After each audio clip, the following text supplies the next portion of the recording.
My wife told me, "Don't touch me. I can't stand you." I found out why, and she was. The first time she said it, I thought she was just stressed. The second time, I knew something was wrong.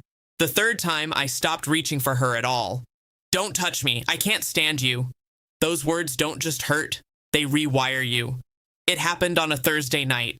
I came up behind my wife, Melissa, while she was washing dishes and wrapped my arms around her waist, something I'd done for years. She stiffened immediately. "Don't," she snapped, pulling away. "I can't stand being touched right now." I stepped back like I'd been burned. "Okay, I'm sorry." She didn't apologize. She didn't soften. She just walked upstairs. I stood there in the kitchen, staring at the sink. We'd been married 11 years, 2 kids, a mortgage, shared routines, shared history. But suddenly, I felt like a stranger in my own home. Over the next few weeks, it got worse. If my hand brushed hers, she flinched. If I tried to kiss her goodnight, she turned her head. If I sat too close on the couch, she shifted away. One night, after I reached for her in bed, she finally exploded. "Stop touching me! I can't stand you!" The room went silent. I felt like the air had been sucked out of my lungs. "What did I do?" I asked quietly. She stared at the ceiling. "Nothing. I just don't feel that way anymore." That way, as in love, as in attraction, as in anything? "Is there someone else?" I asked. She rolled her eyes dramatically. Not everything is about cheating, but she didn't answer the question. That's when the doubt started creeping in. People don't suddenly recoil from someone they love without a reason. And disgust usually has a source. I started paying attention. She guarded her phone like it contained state secrets. She showered immediately after coming home from late meetings. She changed her passwords. She started dressing differently, more carefully. And the most telling sign? She stopped arguing. Before, when we had tension, she'd fight, defend herself, debate. Now, she was detached. Cold indifference is more dangerous than anger. One Saturday afternoon, she said she was going to a work brunch. It was 4 p.m. I didn't question it. Instead, I followed. I hated myself for doing it, but I needed the truth. She didn't go to any brunch spot. She drove to a quiet neighborhood about 20 minutes away, parked, and knocked on the door of a house I'd never seen before. The door opened. A man greeted her like he'd been waiting. They didn't shake hands. They didn't act formal. He kissed her immediately, and she kissed him back. Not hesitant, not guilty, comfortable, familiar. My stomach dropped. Everything suddenly made sense. The flinching, the disgust, the "I can't stand you." It wasn't that she couldn't stand me. It was that she couldn't stand the guilt of being touched by the wrong man. I sat in my car for 10 minutes trying to breathe. Then I left.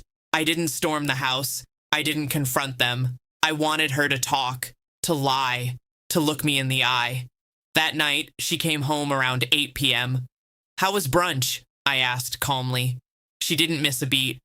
"Fine, just coworkers." I nodded. "Which coworker lives on Maple Ridge Drive?" Her hand froze halfway to her purse. Silence. The kind of silence that confesses. "I don't know what you're talking about," she said weakly. "I saw you," I replied. The color drained from her face. She sat down slowly. "How long?" I asked. She didn't cry. She didn't deny it. 6 months. 6 months. Half a year of recoiling from me because she was giving herself to someone else.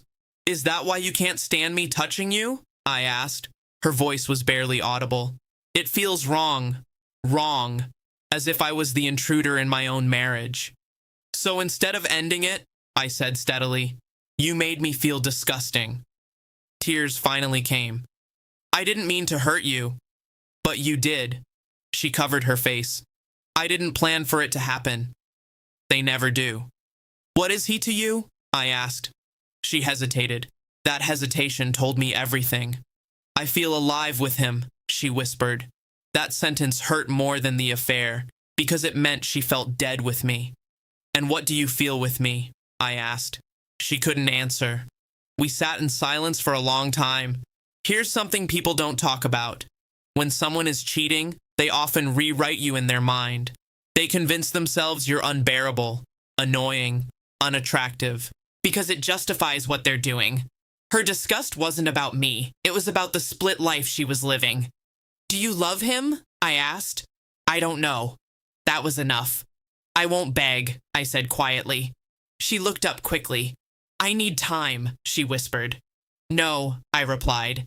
You've had 6 months. For the first time, she looked scared. What are you saying? I'm saying you don't get to treat me like something repulsive while you figure out if another man is better. She started crying harder. I was confused. You were cheating. Those are not the same thing. I packed a bag that night, not because I was weak, but because I refused to sleep beside someone who recoiled from my touch. As I walked toward the door, she said something that almost stopped me. I didn't think you'd actually leave. That sentence revealed everything. She thought I would tolerate it. She thought the rejection wouldn't break me. She thought I would stay, no matter how small she made me feel. I deserve someone who doesn't flinch when I reach for them, I said calmly. And I left. We're in the middle of divorce proceedings now. The affair didn't last long after I moved out. It rarely does. Fantasy collapses under reality. But some damage can't be undone. The words still echo sometimes. Don't touch me. I can't stand you. Now I understand what she meant. She couldn't stand herself. And I was the reminder of the vows she was breaking. If there's one thing I've learned, it's this. When someone makes you feel repulsive for loving them, it's usually because they're giving that love to someone else.